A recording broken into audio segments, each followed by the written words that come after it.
and to introduce our keynote speaker today, Sheffy.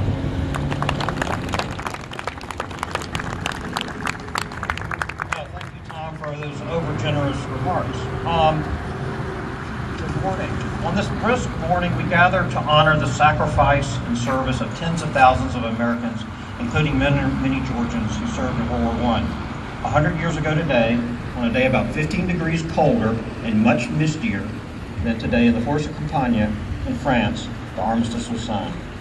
Since that time, the Great War, the war to end all wars, has sometimes been lost in our collective memory. Although thousands of Georgians fought and sacrificed in that war, we're missing many of their stories. Through the Veterans Oral History Project here at the Atlanta History Center, part of a national effort led by the National Library of Congress, we are trying to do our part to ensure that veteran stories are preserved for future generations. To date, we have captured the experience of over 700 local veterans from every conflict after World War I. If you've not yet done so and you are a veteran, I encourage you to visit the Veterans Oral History Project table in the atrium and speak to our Director of Oral History and Genealogy, Sue Verhoff, and learn how you can participate. Your experiences and your words matter. And if you see the Korean War table there, you can understand how important it is that we capture these veteran stories now. So please, think about it and do something about it. Don't you wish we had more oral histories from our World War I service members? Over the past 2 years, the History Center has presented 4 exhibitions to commemorate the war. The Great War in Broad Outlines, Anne Morgan's War, American Women Rebuilding France, Fields of Battle, Lands of Peace, and Uncle Sam Wants You, World War I in the poster. You can see some World War I artifacts, including the rare Uncle Sam poster by James Flagg on display in the Visual Vault in the Allen Atrium today following the ceremony. Admission to the museum in our 33 acres is free for all veterans and their families today, and anyone wearing one of these happy patches. So please get yourself a sticker and take advantage of the History Center today. As we complete our 2 years of commemoration at the History Center, the Georgia World War I and the Georgia I Centennial Commission winds down their important work. We are grateful to them for all their incredible work and been honored to have been able to host them over the last several years. I want to thank Regions Bank for their support in this year's ceremony and the continuous support of Veterans Day events each and every year. Additionally, I want to thank members of the Atlanta Vietnam Veterans Business Association, the Daughters of the American Revolution, the Georgia Society Sons of American Revolution, all of them for volunteering at today's ceremony. It's now my pleasure to introduce today's keynote speaker, Colonel Billy Wells. Colonel Wells is currently the Senior Vice President for Leadership and Global Engagement at the University of North Georgia, the Military College of Georgia, and the Executive Director of the Institute for Leadership and Strategic Studies. Prior to his tenure at the University of North Georgia, he served 30 years in the Army as an infantry officer. After graduating from Mississippi State University in 1975 as a distinguished military graduate, he was commissioned in the regular Army as a second lieutenant of infantry. He continued his military education in command of the General Staff Course and at the Army War College, going on to earn a master's degree in education from Louisiana State University and a doctorate in higher education from Vanderbilt University.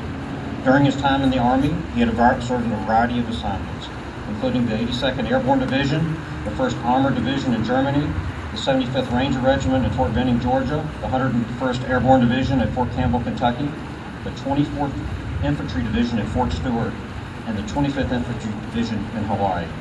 We are honored to have him here today to give us his keynote address. Please join me in welcoming Colonel Billy Wells.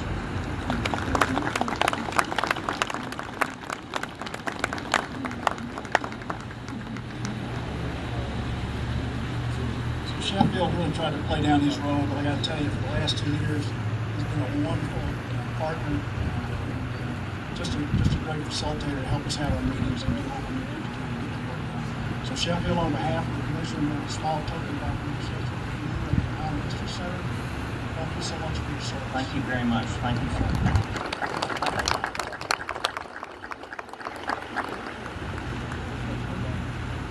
All right. I feel like there's not much left to be said after Tom's talk, and Sheffield's as well. They pretty well covered most of the ground, but I do have a few things to say. Today is Veterans Day. However, it's not just any Veterans Day. This is the centennial of the 1918 Armistice that concluded, supposedly, the war to end all wars, also known as the Great War. Up front, I need to make a few points. First, this day is a commemoration, not a celebration. Too many have died for that. Second, there is no war to end all wars. As philosopher George Santayana said many decades ago, only the dead have seen the end of the war. And while there may have been many great wars in the sense of their scope, there's equally no such thing as a great war in the sense of glory. Given that this is World War I centennial, I suspect many, if not all of us, were required at one point in time to read All Quiet on the Western Front in secondary school. I think I may have gotten around to it when I went to college. This novel was written by a World War I soldier, a German soldier, clearly bringing home the message that war is something not to be lightly entered upon, though sometimes it is unavoidable.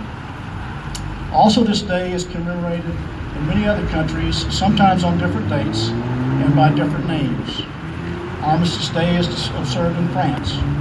And in the UK, most of the former Commonwealth countries, they commemorate Armistice Day and Remembrance Sunday. Likewise in Germany, that nation remembers its dead in Volkstrauertag, or the People's Day of Mourning, held on the Sunday nearest the 16th of November every year. In the United States, a congressional act approved in 1938, only 1 year before the beginning of World War II, declared November 11th each year a legal holiday and a day to be dedicated to the cause of world peace and to thereafter be celebrated and known as Armistice Day. This became Veterans Day in 1954. Also, one final international note. Today is also National Independence Day in Poland, where the armistice set the stage after a 128-year gap for the reestablishment of that nation, now one of our strongest NATO allies, and also a strategic military education partner that we have with my own university. So let's take a look at Veterans Day by the numbers. I'm sure you'll recognize that phrase, I'm sure, by the numbers. 70 million people were mobilized worldwide, including almost 5 million Americans. More than 9 million military and 7 million civilians, and please note the civilian costs, died, including nearly 120,000 Americans, with over 200,000 Americans wounded. Georgia offered up more than 100,000 of its finest sons and daughters to the struggle for freedom, including African Americans and Native Americans, losing over 3,700 who died in uniform. Georgia was also eventually one of the nation's largest mobilization sites, hosting the 28th, 31st, and the 82nd, one day to be airborne, divisions, the Coast Artillery, aviation, officer training camps, including Camp Benning, now the Army's Maneuver Center for Armor and Infantry. This legacy is reflected today with Georgia hosting the 5th largest military population in the nation, with almost 61,000 active military on 8 installations and approximately 41,000 National Guard and Reserve members. So much for the numbers. We know the incredible cost in lives. Was this sacrifice without impact? Without doubt, there was a significant impact, social,